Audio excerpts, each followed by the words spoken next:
Thanks, Elizabeth. It's a privilege to be invited on again. This, I think, my third time sharing with you all about what's happening in Wellington. And I want to start by just honouring you.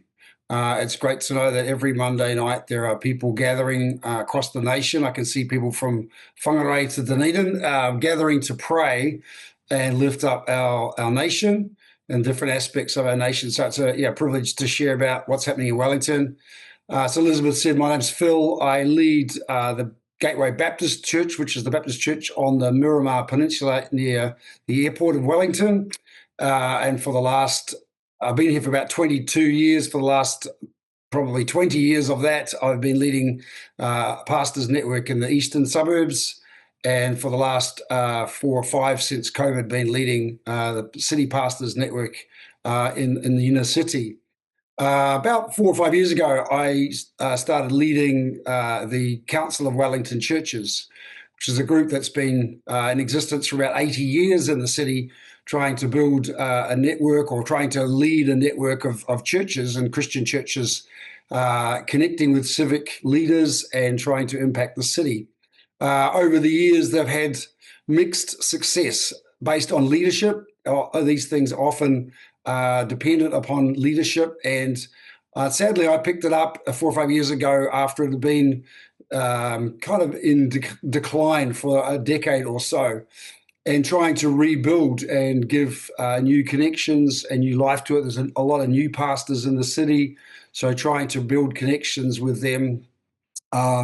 So about 2 years ago, we started a new initiative we called the Wellington Church Network, very similar to what is happening in Auckland, I know, and other places, and wanting to be a group that facilitates connection across the city of Christian churches and pastors, leaders, business leaders, connecting with civic and community groups to see the city thrive, to see the city prosper. Wellington's got its struggles in lots of different ways, social and political and economic, environmental, lots of different challenges for us as a city and leadership particular. And so we want to be a voice into that space and lead into that space. So we have 4 priorities. It's very simply just connecting together pastors and leaders and worship leaders and prayer warriors, and wanting to see Christians connecting and sharing resources and empowering one another for that.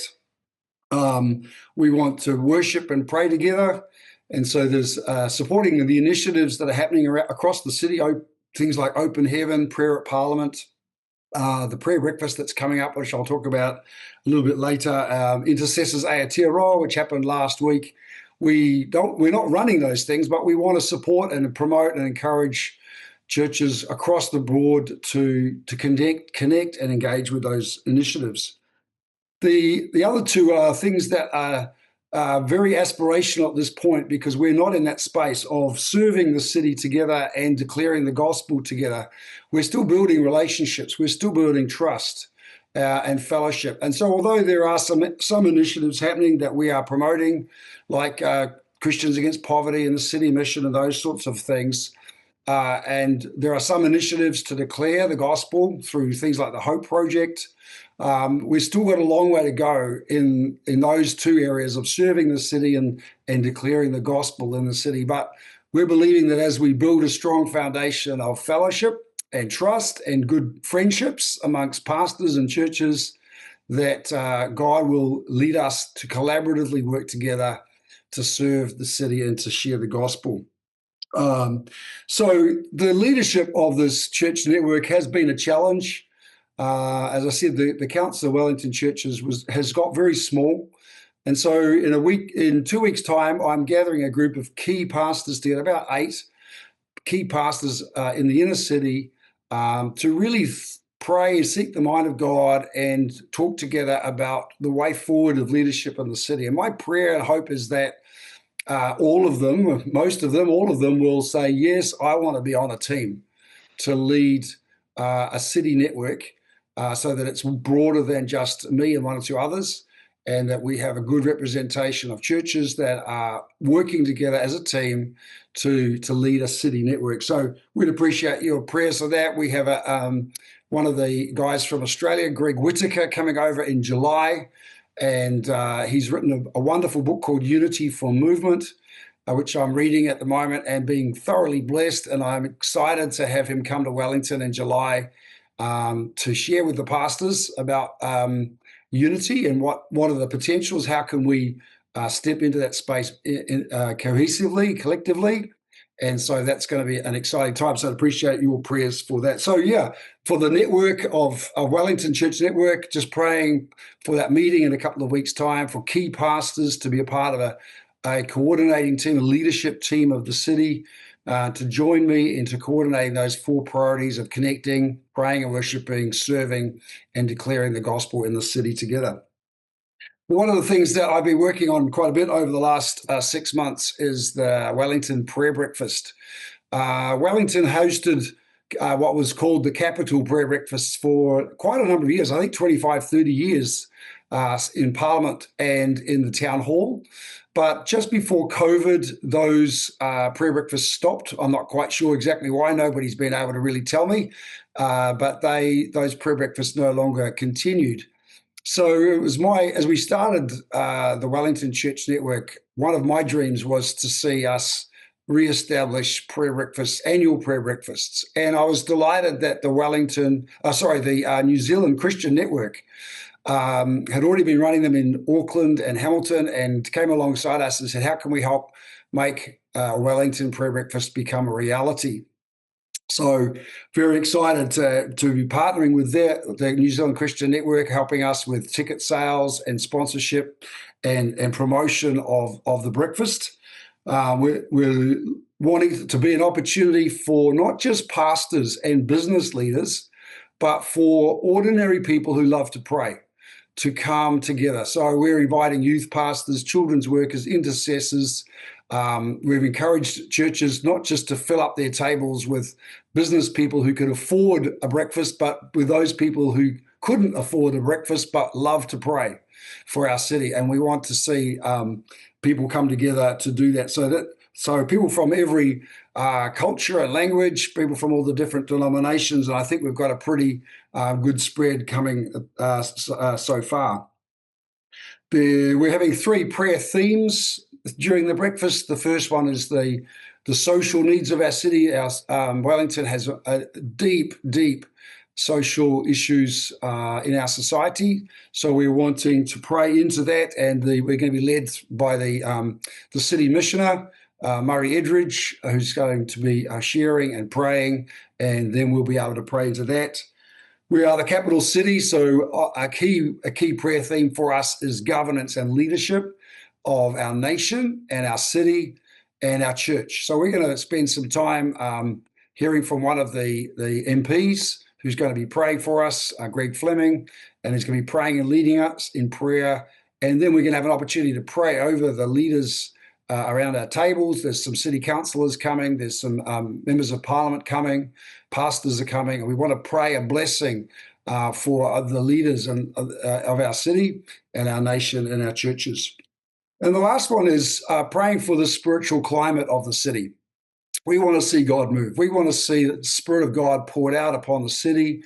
We want to see revival and the kingdom on earth as it is in heaven. So we are wanting to press in and pray for that spiritual atmosphere of our city, that heaven would be released and there would be salvation and redemption and a revival in our city. So Boyd Ratnaraja from the Elam Church is going to be leading us in prayer of that, and then we'll be praying into that. So, of course, alongside those prayers, there'll be opportunities for worship and networking around the tables and over breakfast. So the prayer breakfast is going to be held on the 24th of June, a Tuesday morning, from 6:30 to 8:30. It's going to be at Sky Stadium. We wanted a neutral venue that people would feel comfortable to come to, that they had lots of car parking. It's easily accessible from Porirua and the Lower Hutt Valley as well.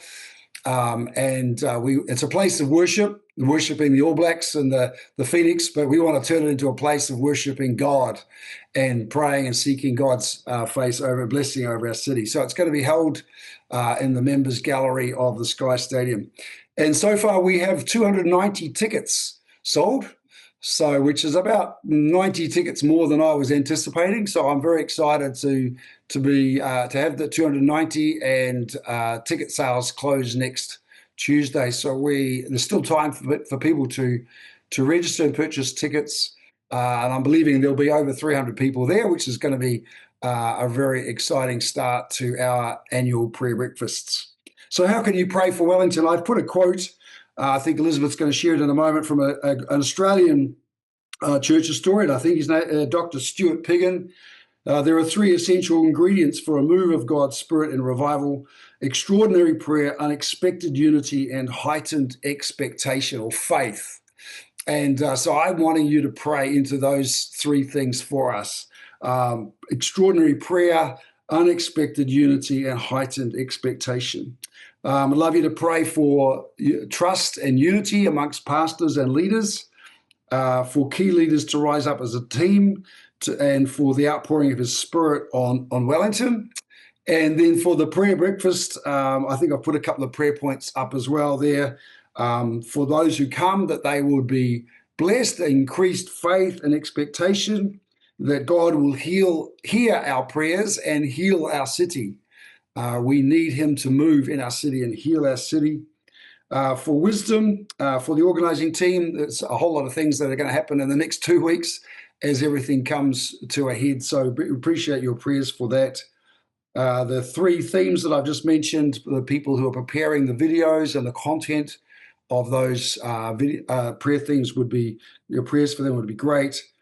Believing that as people talk around their tables and network together over breakfast, that there'll be some divine connections and God will move through that. There'll be catalysts for people to encounter God, but also catalysts for connections outside of the prayer breakfast. See, unity is not a prayer breakfast. Unity goes much further beyond a breakfast together, and I want to see the breakfast become a catalyst for that. Praying your blessing over the city councillors and the members of parliament who come. We want to bless them. We want to encourage them. I'm going to be asking people not to talk politics or the woes of the city. I want them to bless the city councillors and bless our members of parliament so that they go back to work blessed and encouraged and glad they came. And finally, I just ask your prayer for me. I'm going to be sharing for 4 or 5 minutes during the breakfast about unity in our city and really trying to encourage and inspire, challenge people to put the priorities of the city ahead of priorities for their own church, and to trust God for a move of his Spirit in Wellington. We're really believing that that's going to be what God's heart for our city, and believing that this prayer breakfast is going to be one of many catalysts for that to happen. So that's what's happening in Wellington, and I just really appreciate the opportunity to share with you and your prayers for us as a group at the Wellington Church Network. Thank you. Thanks for your time and your prayers.